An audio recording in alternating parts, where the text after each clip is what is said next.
Leadership is not just about being out on your own, having that mentality that if it's going to be done right, it's going to be done by me, right? It's not just about me, it's about we. And so I think it's important for us to chat about this because I want you to be a leader that takes the stairs 100%. Because another principle behind this is that leaders don't take shortcuts. And we don't want to have that mindset that what is the quickest and easiest way that I can get something done. Welcome to the It Matters podcast. I'm your host, Walter Perez, and let's dive in as we help you grow your mindset and elevate your leadership.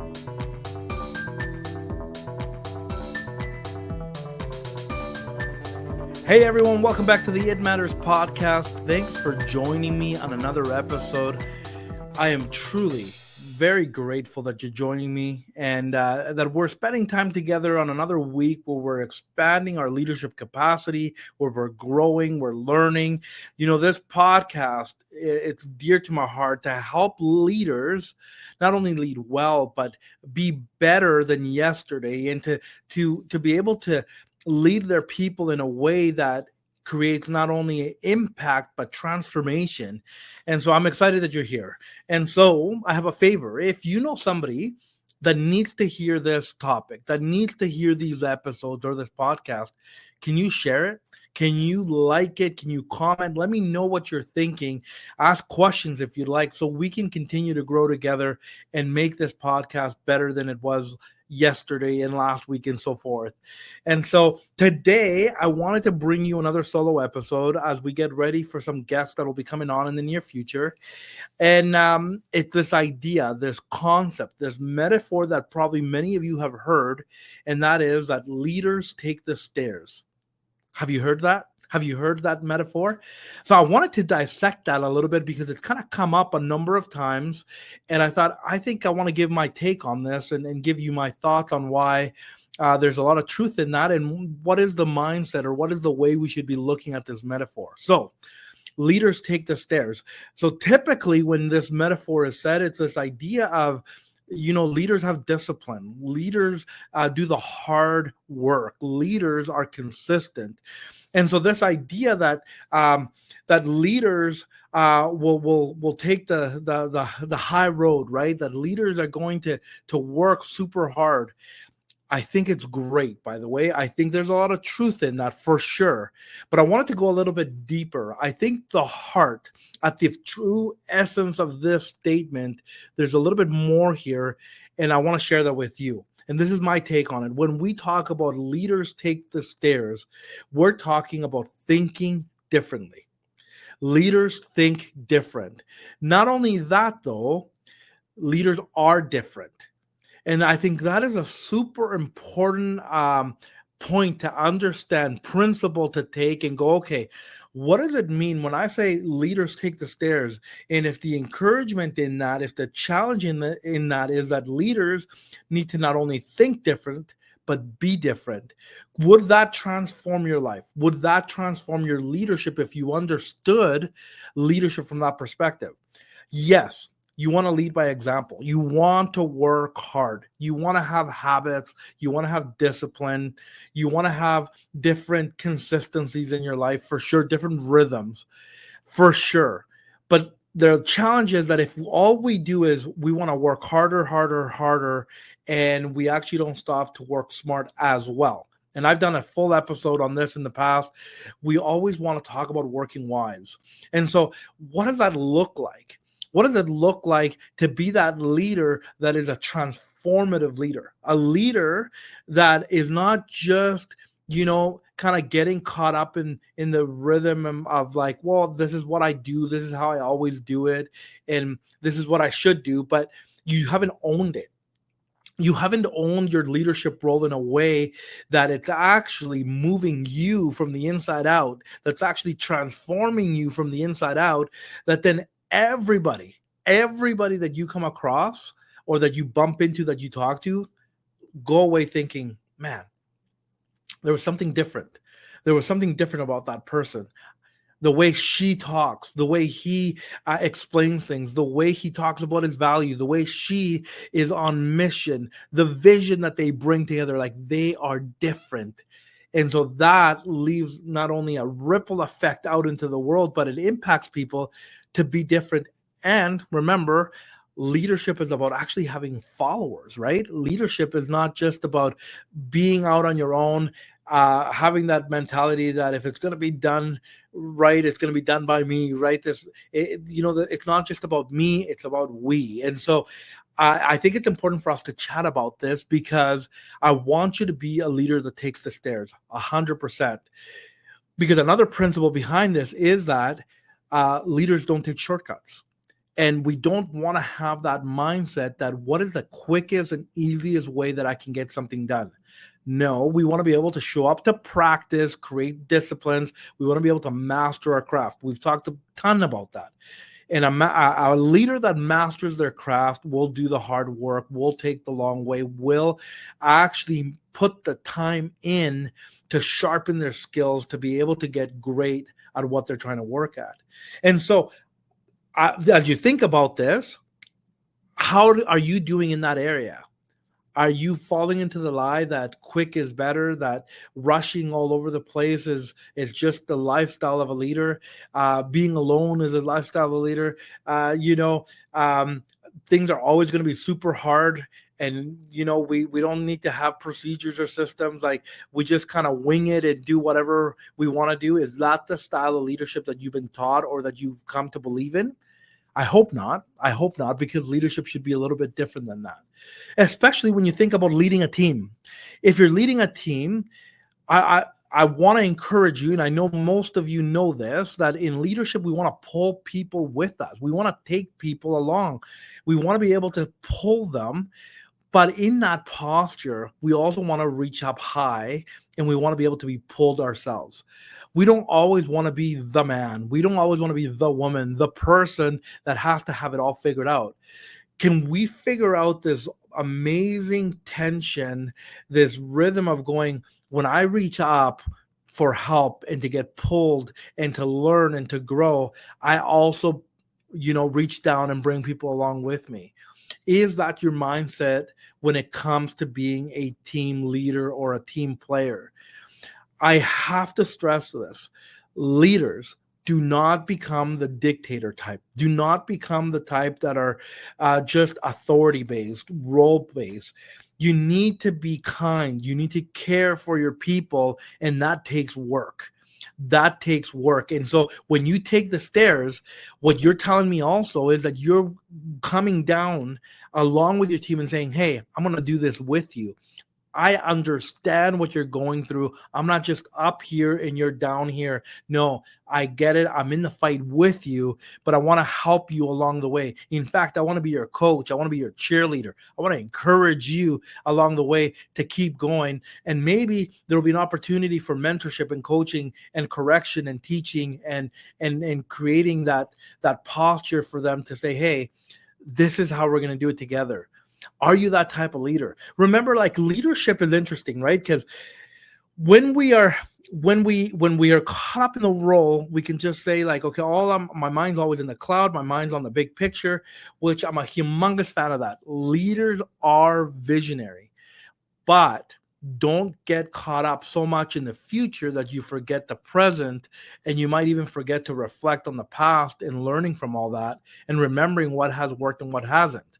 And so be a visionary leader by creating this posture of going, well, I think about the future, but I'm also present. I'm physically present, mentally present, emotionally present, and so on and so forth.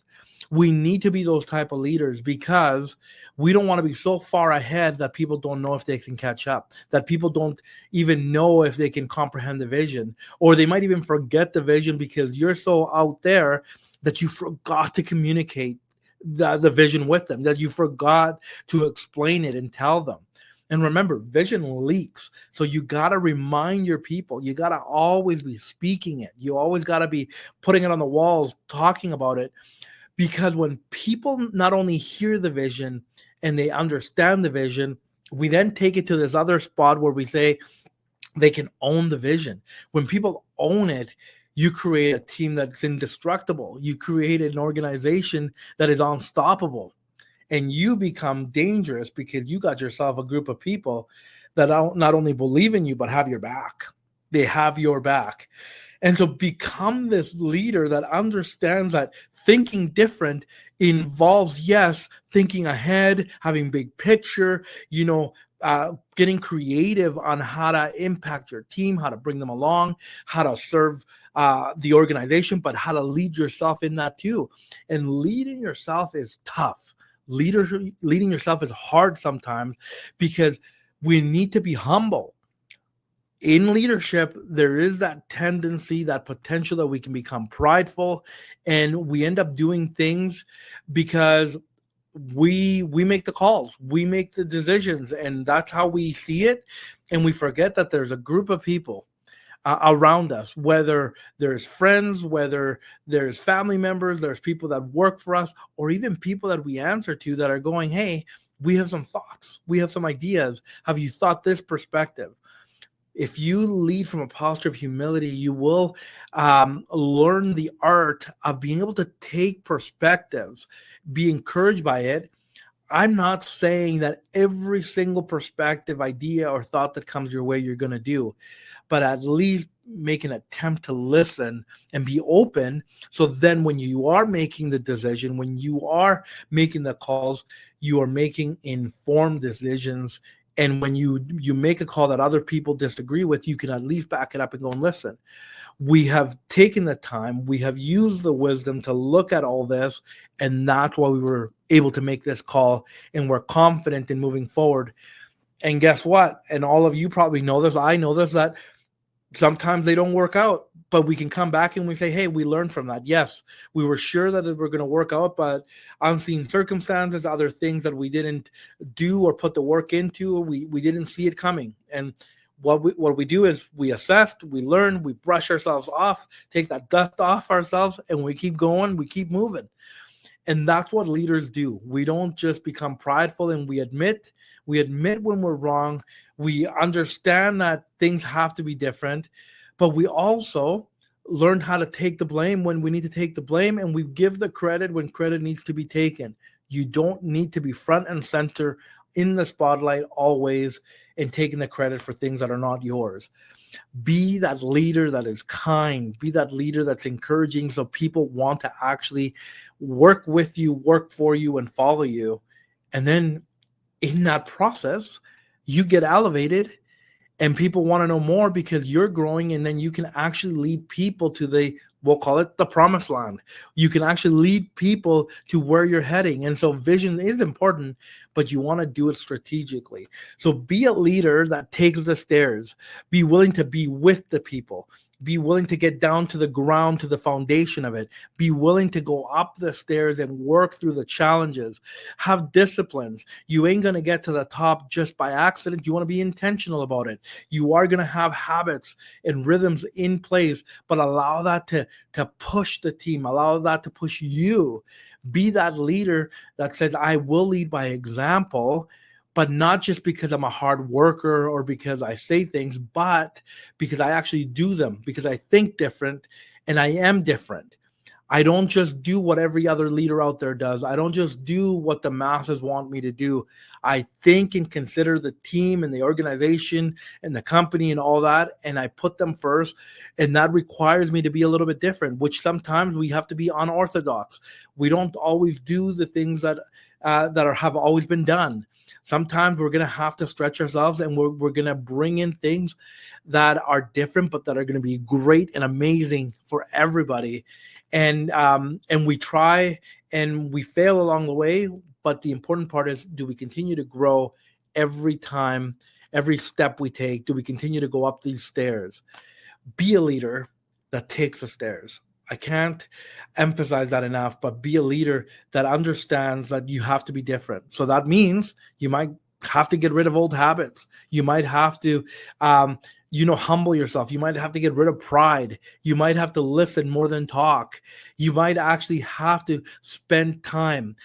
Actually, you might actually have to rest, meaning that leaders are not just about hard work, go, go, go, go, go, and leading to burnout and depleting yourselves and hurting yourselves and hurting your team.